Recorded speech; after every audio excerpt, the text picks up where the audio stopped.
Bonjour à tous et bienvenue dans cette nouvelle vidéo, la première de 2021. Aujourd'hui, nous allons parler de chauffage. A tout de suite. Dans un commentaire tout récent sur une vidéo pas toute récente du tout, un abonné me demandait mon avis sur plutôt chauffage diesel ou plutôt chauffage au gaz. Il se fait que le chauffage au gaz, je n'en ai pas d'expérience, donc je ne peux pas vraiment me prononcer, sauf à dire ce que j'en ai lu ou ce que j'en ai entendu. Par contre, au niveau du chauffage diesel, là, bien sûr, je peux en parler puisque j'ai maintenant quand même un certain recul.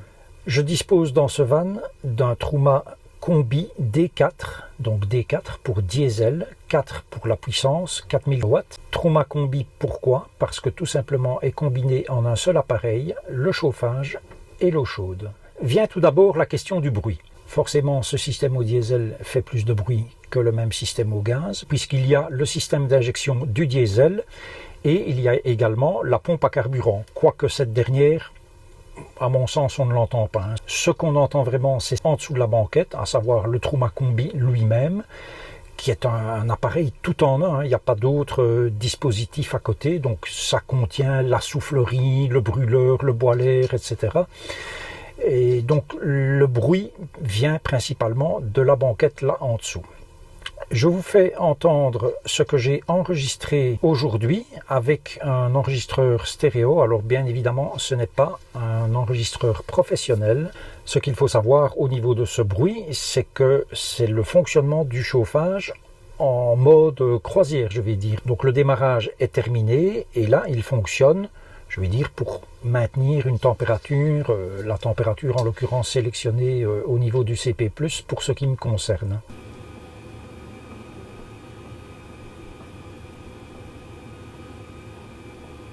Donc vous entendez cette espèce de tic, tic, tic, tic, et je le fais bien, oui, les bruitages, je sais, bientôt je vais travailler pour Hollywood. Cette espèce de petit claquement, pour moi, c'est l'injection du diesel dans le système.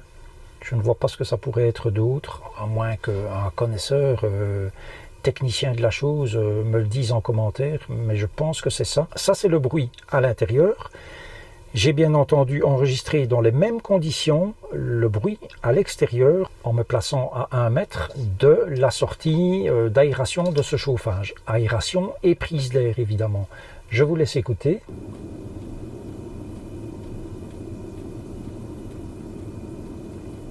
Je n'ai pas le bruit du démarrage, il ne fait nul doute qu'au niveau du démarrage, cela produit plus de bruit. Pas non plus dans des proportions inacceptables. Ce n'est pas le bruit d'une tronçonneuse. Bien évidemment, on en est même extrêmement loin. Donc ce bruit à l'extérieur à 1 mètre, honnêtement, sauf peut-être au beau milieu de la nuit quand on se trouve dans une zone où il n'y a pas le moindre bruit, si quelqu'un est à côté de vous à 1 mètre, 1 mètre 50, ce qui est déjà fort près, être garé à 1 mètre des gens, je pense qu'une personne qui est à côté de vous dans son véhicule, il n'y a aucune raison que ce bruit puisse gêner.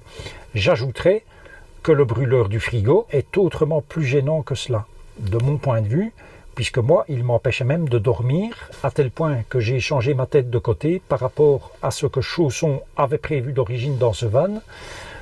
Une aberration totale, une de plus, de toute façon, venant de Chausson, il ne faut pas s'attendre à mieux que ça. Mais pour moi, le frigo est plus gênant que le bruit du chauffage. Après le bruit, parlons de la consommation.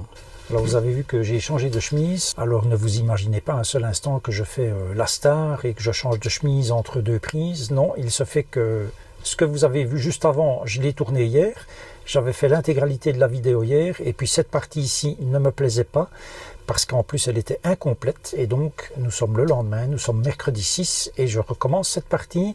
Et accessoirement, j'ai amélioré l'éclairage. Normalement, on ne doit plus voir les vilaines ombres qu'il y avait là. Vous verrez cela à la fin de la vidéo. Donc, la consommation du Truma D4. Dans le manuel, il est indiqué que la consommation se situe entre 0,2 et 0,5 litres par heure. En ce qui me concerne, avec la météo actuelle ici dans le sud de la Belgique, avec des températures qui tournent aux alentours de 0 degré.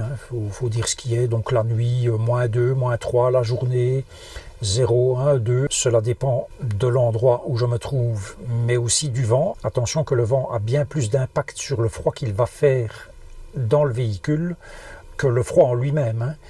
Parce que le vent va s'immiscer par tous les interstices possibles et imaginables, et Dieu sait s'il y en a quand même. Tandis que le froid en lui-même, avec un vent nul, ça a beaucoup moins d'impact sur la consommation de diesel. Je fais d'ailleurs une rapide parenthèse pour vous montrer le ciel que nous avons depuis des semaines et des semaines ici en Belgique. De temps en temps, mais c'est extrêmement rare, un petit coin de ciel bleu fait son apparition et même parfois on voit un petit peu de soleil. À mon avis, ça sert juste à nous rappeler que ce machin jaune qui est en général dans le ciel existe toujours bel et bien. Vous voyez donc à quoi je suis confronté depuis des semaines, et avec ce ciel, bien évidemment, production du panneau solaire, 0. Et donc, avec cette météo actuelle, j'en suis à grosso modo 3 litres par jour, 3 litres de diesel par jour, un petit 3 litres, entre 2,5 et 3 litres par jour. Si la température vient à monter à 6, 7, 8 degrés, eh bien déjà on voit une grande différence au niveau de la consommation journalière. Alors je vous montre la carte Netatmo. Comme vous pouvez le voir, à peu près partout en France, ce sont les mêmes températures que ce qu'on a dans le sud de la Belgique. Alors bien évidemment, dans les villes, il fait tout de suite plus chaud, ça c'est normal, dans les villes, il fait toujours plus chaud qu'en race campagne. Mais voilà, pour avoir chaud, il faut vraiment descendre dans le sud de l'Espagne, en Italie, éventuellement en Corse, Sardaigne. Mais autrement, nous sommes à peu près tous logés à la même enseigne. J'aime bien ces cartes Netatmo parce qu'elles vous donnent non pas une prévision, mais des mesures réelles. Puisqu'en fait, il s'agit des mesures des stations Netatmo, des clients de Netatmo. Ce que vous avez sur les sites de météo, ce ne sont jamais que des prévisions. Une prévision, ce n'est pas la réalité. Et donc pour le moment, avec cette météo, le chauffage tourne pour ma part toute la journée. C'est-à-dire qu'il se met en route à 6 heures du matin, puisque je me lève à 7 heures. Il est réglé sur 19 degrés, donc la mise en route est bien évidemment automatique. Il est réglé sur 19 degrés avec une ventilation en mode économique et est également programmée la production d'eau chaude sur le mode hot, c'est-à-dire 60 degrés. Le mode éco étant 40, mais j'estime que même pour une vaisselle, l'eau n'est pas assez chaude à 40 degrés, donc moi je mets toujours sur 60. Dès que j'ai pris ma douche, je coupe la production d'eau chaude, parce que de toute façon, avec ce système Truma Combi, quand le chauffage fonctionne, il y a de l'eau chaude, donc vous aurez de l'eau chaude toute la journée pour faire éventuellement vos vaisselles. Mais voilà, je le coupe une fois que j'ai pris ma douche, et le chauffage va fonctionner sur 18 ou 19 degrés, selon mes humeurs, selon l'épaisseur du pull que j'ai. Là pour le moment je n'en ai pas pour la vidéo, mais évidemment si je mets un pull, je peux descendre d'1 degré le thermostat. Et donc ce chauffage va tourner de 6 heures du matin jusqu'à 22h30, 23h. Voilà, ce qui nous donne une consommation, d'après mes calculs, d'environ 3 litres par jour. En Belgique, pour le moment, le carburant, là où je fais le plein en tout cas, il est à 1,269. Voilà, vous ferez la multiplication, 3 fois 1,26, donc on est à moins de 5 euros par jour. Voilà. C'est quand même non négligeable, bien évidemment. Ceux qui ne partent que le week-end, peut-être que le système gaz est plus intéressant. Moi, en tout cas, j'aime bien ce système diesel, pour la bonne et simple raison que, vous pouvez l'utiliser en roulant, et Dieu sait que la lumière, il y a tellement de lumière ici que voilà, je raconte n'importe quoi. Je disais donc, et Dieu sait que le chauffage de l'habitacle fonctionne très bien sur l'habitacle, mais si vous coupez le chauffage au niveau de la cellule, par ce temps froid d'hiver, on sent assez rapidement le froid qui arrive derrière. Donc même en roulant, moi je le laisse en général sur 17 ou 18 degrés au niveau du thermostat. Le deuxième avantage, c'est que du diesel, vous en trouvez partout. Et quand je dis partout, c'est absolument partout dans le monde. Alors dans le monde, moi je n'irai pas dans le monde entier, mais vous avez du diesel partout.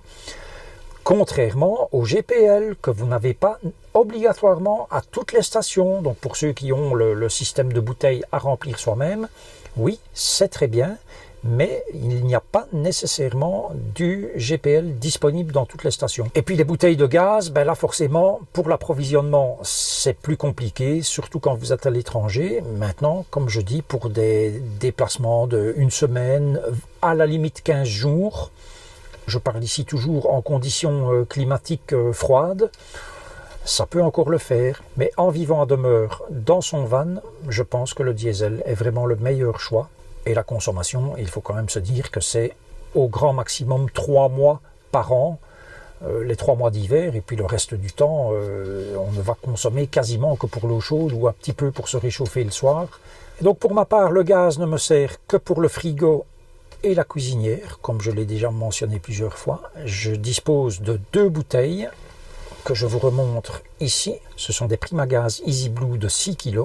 Ce sont des bouteilles ultra légères. C'est un alliage tout à fait spécial. Donc ça n'a aucun rapport avec les bouteilles traditionnelles, je vais dire. Et avec ça, moi j'ai une autonomie supérieure à 2 mois. Bien évidemment, si vous avez un Truma combi qui fonctionne sur le gaz, il ne faut pas espérer, avec des météos pareils, avoir, je pense, 1 semaine à 15 jours d'autonomie, pas plus. Hein. Et une fois que vous êtes sans gaz, le problème, c'est que vous êtes sans gaz pour votre frigo et vous êtes sans gaz pour cuisiner. C'est un petit peu comme ma batterie Yeti. Toute cette partie est séparée de la partie électricité du van qui ne s'occupe que du 12 volts et de l'équipement, de la cellule.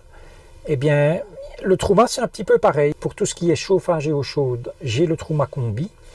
Et puis pour tout ce qui est frigo et cuisinière, j'ai le gaz. Et donc, je ne suis jamais totalement ennuyé, on va dire, en cas de panne de l'un ou l'autre système. Que conseiller? Je vous ai donné les arguments. Peut-être que le gaz coûte un peu moins cher, mais je n'en suis même pas persuadé. Quand on voit le prix des bouteilles, ce n'est quand même pas donné. Mais pour moi, au-delà de ce choix gaz ou diesel, le plus important, à mon sens, de mon expérience, c'est le Truma CP+. C'est un accessoire dont moi, personnellement, j'aurais beaucoup de mal à me passer parce que, encore une fois, je vis dans mon véhicule, j'y suis tous les jours, et bien je me lève le matin à 7 heures et il fait 21 degrés dans le van, 23 degrés dans la salle de bain, qui est la pièce la plus chaude, et mon eau est chaude, je peux prendre ma douche sans aucun problème, parce que mon Truma est programmé grâce au CP+, pour se mettre en route à 6 heures du matin et s'arrêter à 22h30 le soir. Oui, 22h30, hein, c'est forcément le soir, hein. C'est pas 22h30 du matin, bien sûr. Au-delà de 22h30, il repasse sur 14 degrés automatiquement, ce qui est largement suffisant pour la nuit. Et quand il gèle, ou avec des températures actuelles, je pense qu'il se remet en route 2 ou 3 fois par nuit pour maintenir cette température de 14 degrés, sachant que mon véhicule n'est pas VPS. Je rappelle, pour ceux qui ne savent pas, que le VPS, c'est le fameux système Van Protection System de chaussons, où paraît-il, c'est une isolation du tonnerre de feu. Je ne pourrais pas faire la comparaison entre mon ancien van et celui-ci. Mon ancien van en disposait, manifestement celui-ci n'en dispose pas. Mais mon ancien van, je n'ai pas connu la saison froide avec. Voilà, donc je ne peux pas dire comment il se comporte et quelle est la déperdition de chaleur. Ici, avec 0 degré et un petit vent, une fois que le chauffage s'arrête le soir, je peux vous dire que ça descend quand même relativement rapidement, en comparaison d'une maison, évidemment. Voilà, j'espère que cette vidéo vous aura apporté quelques réponses. Je vous donne rendez-vous pour la prochaine, et d'ici là, portez-vous bien. Et voilà. Oh, bing.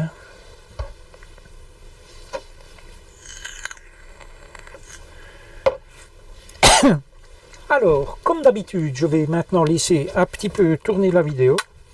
Je vais vous montrer ce que j'ai comme éclairage. Nous avons donc ici une Aputure HR672W. W pourquoi? W pour wide. Alors c'est un kit de 3, j'ai 2 wide et un spot, donc avec un éclairage un peu plus étroit. Ça fonctionne sur batterie ou sur le courant, hein. Donc, ce sont des batteries standards Sony, autonomie très importante, réglable, voilà, une lumière calibrée. Donc il y a 672 LED dans ce machin là. J'ai bien sûr ma petite ALMC, toujours Aputure. Ils font des trucs pas mal du tout, hein, chez Aputure. Et alors, contrairement à la partie de vidéo qui a été filmée hier, j'ai rajouté ceci que j'ai depuis des années. Alors j'ai rajouté ceci pour supprimer les vilaines ombres qu'il y avait là au début de la vidéo. Alors ceci c'est quoi? Ceci c'est une Ice Light. Alors j'ai acheté ça il y a très longtemps. C'était pas vendu en Europe. J'avais dû acheter ça chez B&H Photo à New York. Et voilà, ça fonctionne toujours, c'est pareil, tous ces trucs, on peut les fixer sur des trépieds, comme vous pouvez voir. Donc ça se fixe sur un trépied. L'Aputure HR 672, ça se fixe sur un trépied. La petite ALMC, elle se fixe sur un trépied aussi. Donc voilà.